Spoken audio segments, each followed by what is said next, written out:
Hey everyone, in this video I am going to show you how to update Microsoft Edge to the latest version. Keeping your browser updated ensures you get the latest features, security fixes, and performance improvements. So let's get started.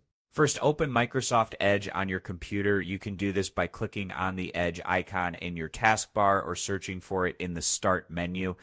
Once Edge is open, look at the top right corner. You will see the three dots. Click on them to open the menu. Now scroll down and click on Settings. This will open the settings page where you can adjust various options for your browser. Now scroll down and click on Settings. This will open the settings page where you can adjust various options for your browser. On the left-hand side, find and click on About Microsoft Edge. Once you click on it, Edge will automatically check for updates. If an update is available, it will start downloading and installing automatically. Depending on your internet speed, this process may take a few moments. If your Edge browser is already up to date, you will see a message saying Microsoft Edge is up to date. After the update is installed, you will need to restart the browser for the changes to take effect.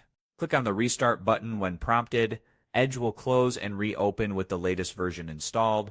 If you're using Windows 10 or Windows 11, Microsoft Edge updates through Windows Update. To check if updates are available for your system, press the Windows key, type Windows Update, and open Windows Update Settings.